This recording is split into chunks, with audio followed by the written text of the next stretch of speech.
그래서 여러분 책 거기 13페이지 보시면 기회비용 체증의 법칙 나와 있죠? 그래서 거기 그 하단부에 보시면 1-3 그림 보시면은 점차적으로 그 포기해야 되는 Y재량이 점차적으로 증가하는 모습도 예시하고 있지 않습니까? 그러니까 이게 원점에 대해서 오목하니까 그렇죠? 그 다음에 다음 페이지 보시면은 거기 가운데 그림 보시면 생산 가능 곡선에 이동해가지고요. 거기 첫 번째 그림 보시면 기술이 진보했을 때 생산 가능 곡선이 더 밖으로 이렇게 이동하더라는 거죠. 그 다음에 X제 생산에만 관계된 기술 진보다 그러면 X제 쪽으로만 이렇게 증가하고 Y제 생산과 연관된 기술이 진보다 그러면 Y제 쪽으로만 이렇게 올라가고 이건 어렵지 않지 않습니까? 뭐 이런 내용들의 기초 개념만 알고 계시면 우리 재정학책에 이제 생산 가능 곡선 나오면 이제 충분히 이해가 되는 거죠. 여기서 한계 변환율 다시 한번 이제 이걸 우리가 공부해야 돼요. 거기 12페이지 뒤에도 무진장 많이 나오는데요.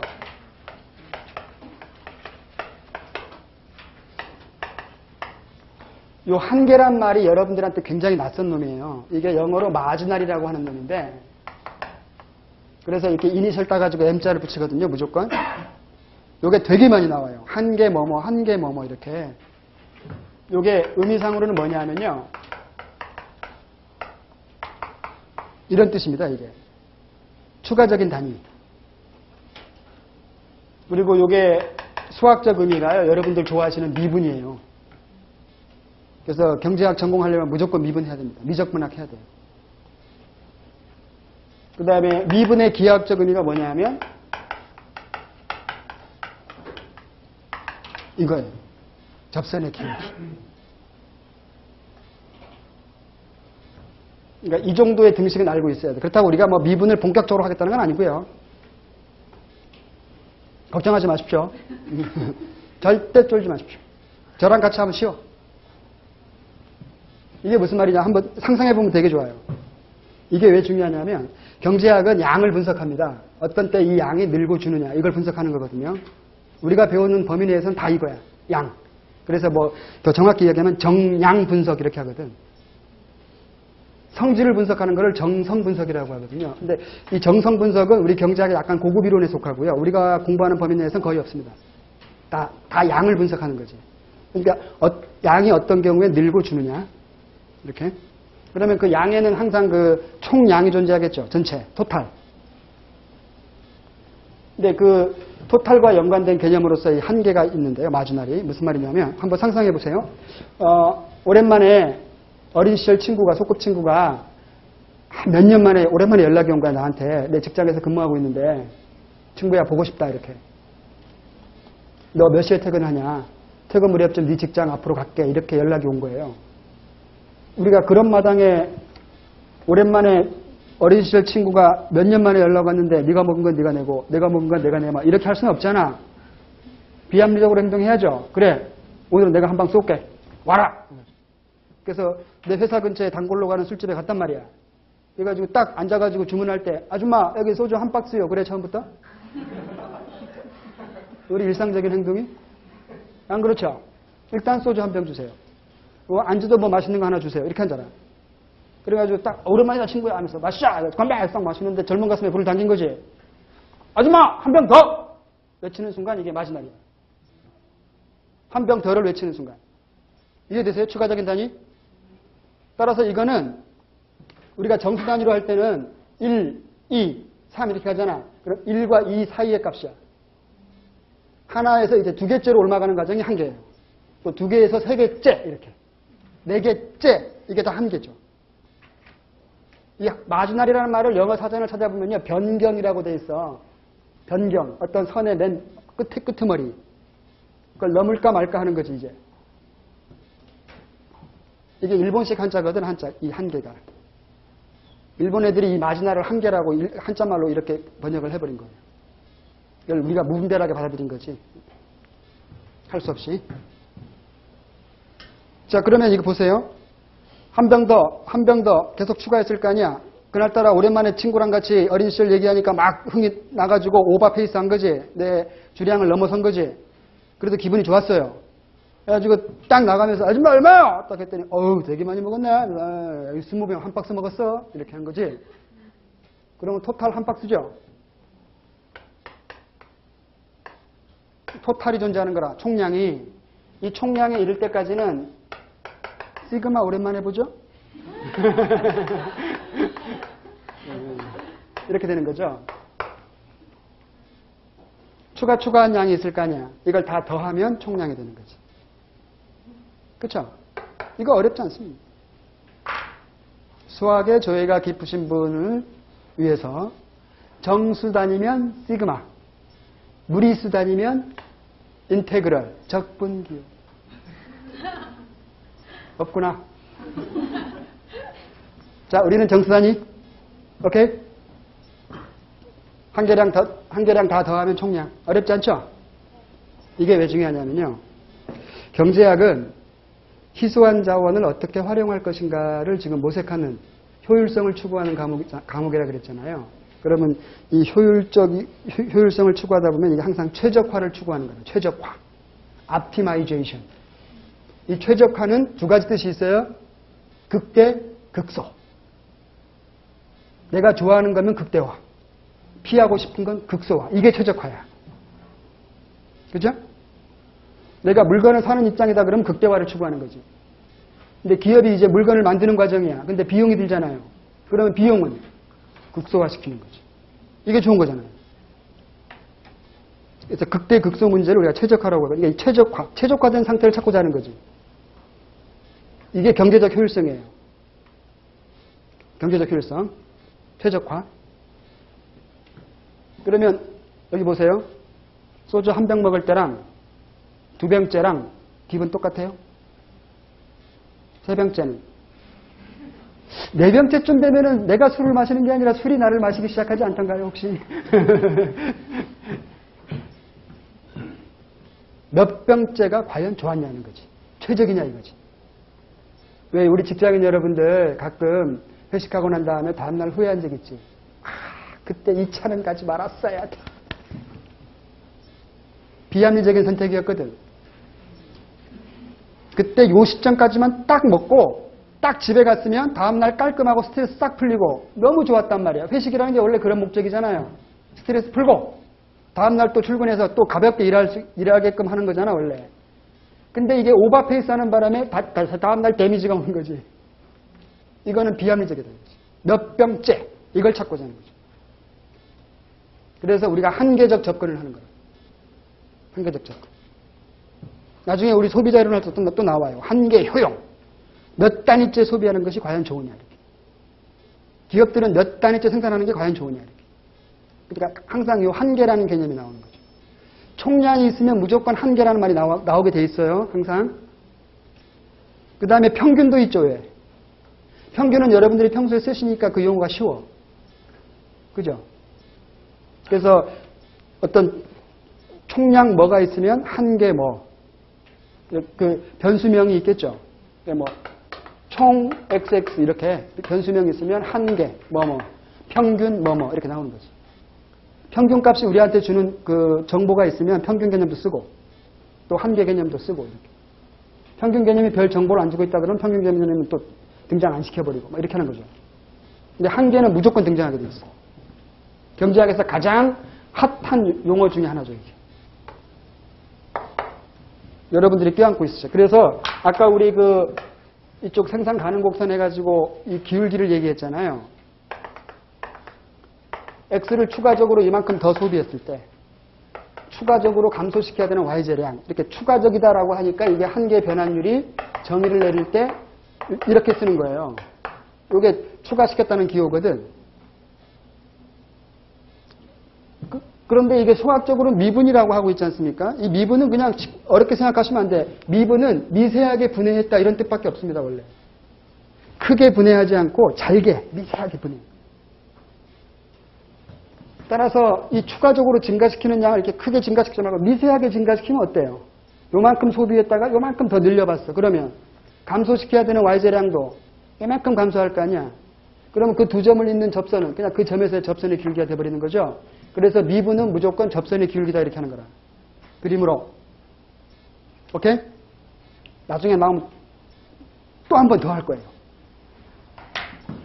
아무튼 한계 변환율, 생산 가능 곡선의 기울기다. 다시 또 본강좌에 가서 또 얘기할 거예요. 이놈은. 또 나오면. 그 다음에 이제 1장은 넘어가 버리고요. 28페이지로 가시면 제2장. 수요 공급의 이론. 이놈은 결국 그 시장에서의 상호작용을 설명하는 대표적인 그 이론 모델이란 말이에요.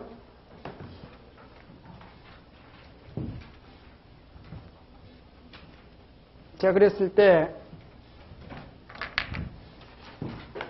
어떤 재화의 가격이 있고요. 그 재화의 양이 있다고 했을 적에 일반적인 수요 곡선은 이와 같다는 거죠. 이거는 뭐냐면 가격이 이렇게 높으면 적은 양을 수요하려고 하고 가격이 이렇게 낮아지면 더 많은 양을 수요하려고 하더라는 거죠. 가격과 이 수요란 간의 역의관계, 이걸 우리가 수요의 법칙이다 이렇게 하는 거죠.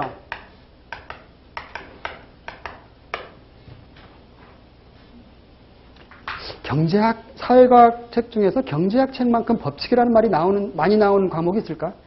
아까 우리 그 기회비용 체증의 법칙이 있었죠. 생산가능국선은. 수요 법칙. 되게 많이 나오죠.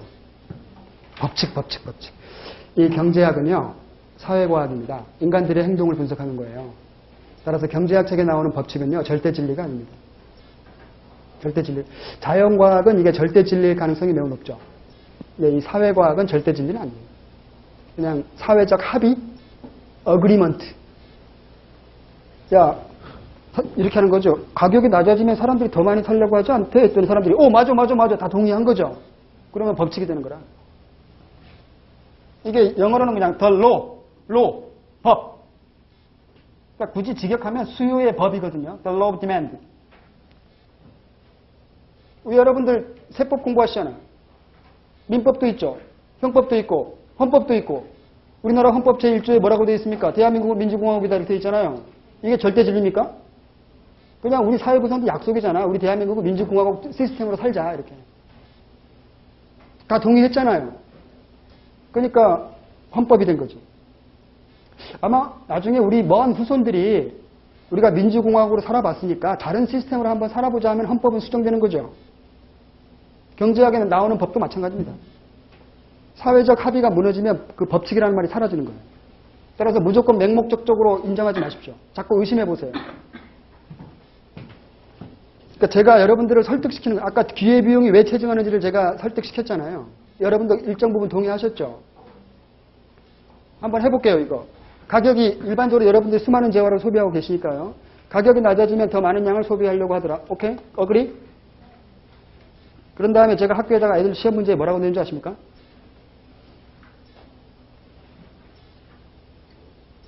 일부 사람들이 반값 등록금 논쟁을 시작했다.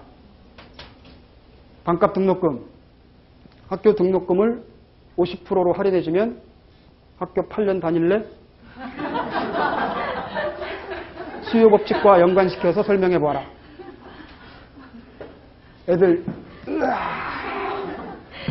막 공부 되게 많이 했는데 주로 저한테 100주로 편지를 보내더라고요. 뒤통수 후려치는 거죠. 맹목적으로 받아들이지 말라는 거죠. 여러분 뭐 이미 다 졸업하셨을 것이고 지금까지 낸 등록금 50% 반환해주면 다시 학교로 들어가실래요? 어때요? 아까 동의하셨잖아. 갑자기 함정에 빠지시죠? 왜 그럴까요, 이거?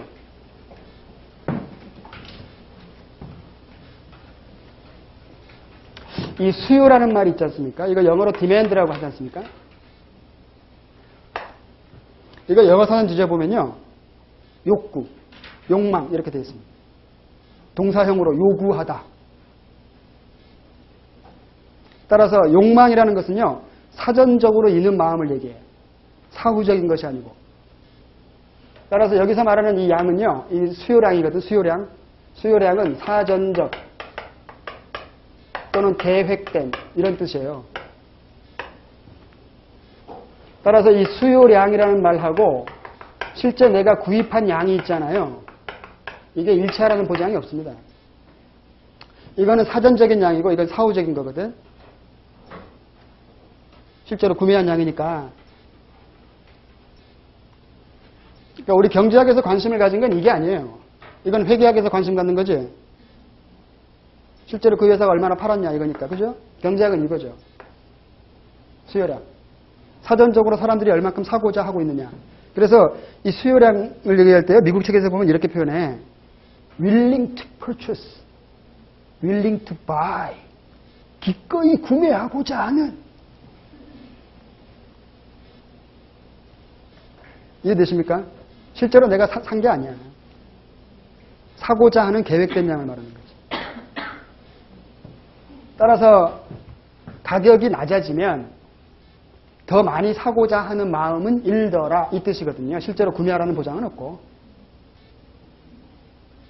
만약에 여러분들이 어떤 경제적 제약이 없고 소득 제약이 없고 내가 돈은 충분하다. 그러면 다시 학교에 가서 뭔가 새로운 걸 배워보고 싶은 욕망은 다 있으시잖아요. 등록금이 싸다면. 내가 학교 다닐 때는 불가피하게 이런 전공을 했는데 이제 사회생활 하다 보니까 이런 것도 좀 배워보고 싶고 이런 것도 좀 배워보고 싶은 마음이 있잖아. 근데 이게 경제적으로 우리가 지금 허락을 안 해서 못하는 거잖아요, 사실. 그렇죠? 마음은 있지. 마음은. 그 다음에 두 번째. 아까 우리 그 생산물을 재화와 서비스라고 한다 그랬죠? 이 재화라는 말이 미국 말이 뭔지 아세요?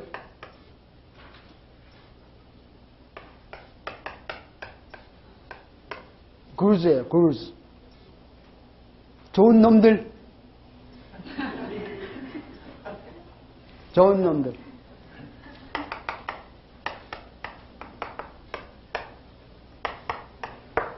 따라서 이 놈은 more is better예요. 그러니까 내가 평소에 갖고 싶은 놈들이지. 여러분들 평소에 갖고 싶은 거. 이게 goods예요. 따라서 more is better. 많으면 많을수록 좋아. 무한 욕망. 그런데 이거랑 반대 개념이 있어요. 이게 비재화라고 하는 놈인데 이건 영어로 이렇게 합니다. 나쁜 놈들. 이놈은 오히려 반대죠.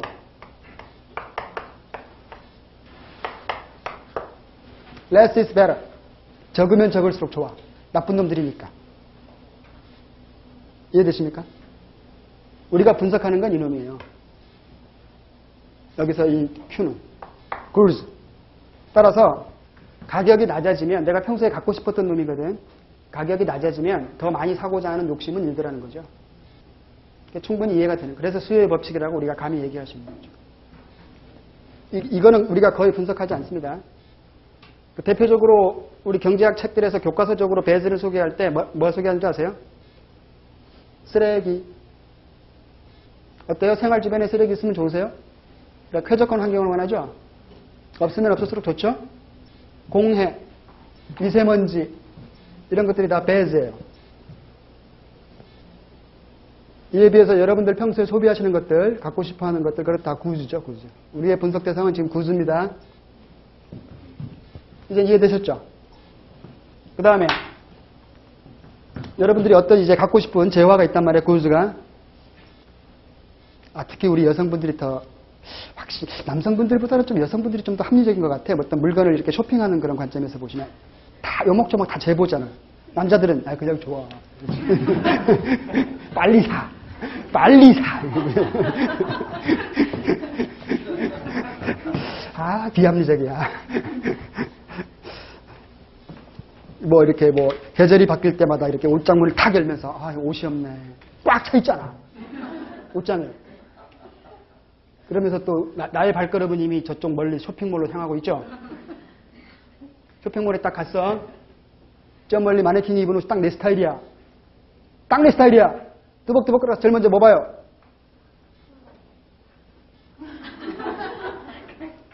이게 제 1순위야. 그러니까 보세요. 이놈의 영향을 미치는 원인을 살펴보고자 하는 거거든. 이놈이 어떤 경우에 더 많아지고 적어지는 거. 이게 원점이니까 적어진다면 원점을 향할 것이고. 그죠? 많아진다면 더 멀어지겠죠, 이렇게. 이놈이 제일 먼저 영향을 주고 있는 거죠? 어떻게? 이렇게 영향을 주고 있는 거지. 가격이 낮아지면 많아지고, 가격이 올라가면 적어지고, 이렇게 영향을 주고 있는 거죠? 이놈만이 유일한 건 아니라는 거지. 그쵸? 하나가 더 있어. 그러면 한 차원이 더 필요해. 3차원으로 그려야 돼요.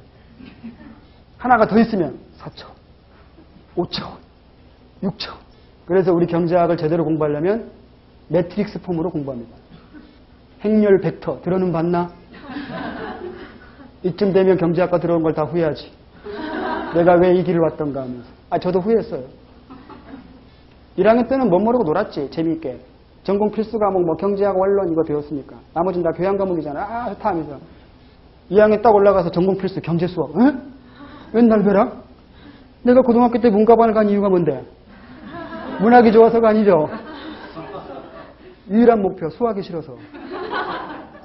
그래서 문과반을 갔고 대학을 들어왔는데 이제 고등학교로부터 완전히 해방이고 이제 수학은 완전히 그냥 아듀유지 않습니까? 이건 그냥 안녕도 아니고 경제 수학이라니 이게 무슨 말이야? 이거. 책이 1000페이지가 돼요. 한 학기 동안 배워야 될 경제 수학이. 제1장 집합 그래 수학은 집합 오케이. 합집합 교집합 이건 쉬워. 제2장 함수 그래 함수는 뭐 수학이니까. 3장 행렬 벡터. 난생 처음 듣는 말. 그래서 그 공과대학 다니는 친구한테 공과대학은 이과반이니까 수학 좀 더 많이 했잖아요. 내가 혹시 너 행렬 벡터 아니야? 했더니 행렬은 조금 배운 것 같아. 벡터는 모르겠는데 아니 그 이과반에도 모르는 걸 왜 문과반이 우리가 배워야 되냐고. 그 뒤에는 뭔데? 했더니 미분 적분. 미분 적분? 그 더 뒤에는 미분 방정식. 차분 방정식. 난생 처음 듣는 거. 이건 아니다. 그래서 전과를 신청했습니다. 전과. 수학이 없는 세상은 유일하게 문과대학이거든. 다른 단과대학들은 정도의 차이만 조금씩 합니다. 문과대학으로 보내주세요. 수학이 없는 세상으로. 아무 과라도 좋습니다. 문과대학 내에 있는 과면 아무 과라도 좋습니다. 신청했어요.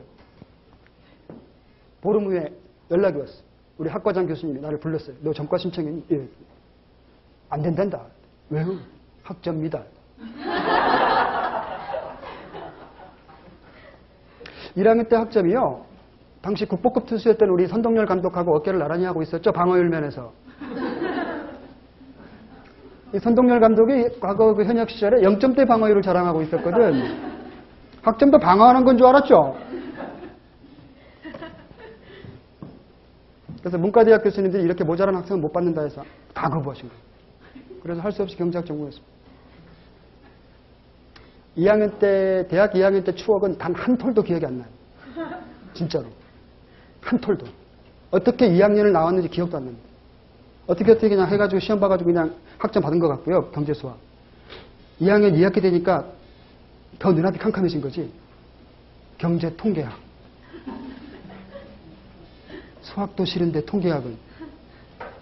이건 아니지, 진짜. 저는 고등학교 때 가끔 이렇게 확률 문제 나왔었거든. 그러면 무조건 3번 찍었거든. 확률적으로 3번일 확률이 제일 높다 해서. 통계학과 학생 수준의 통계학을 공부해야 돼요. 경제학과 다니려면.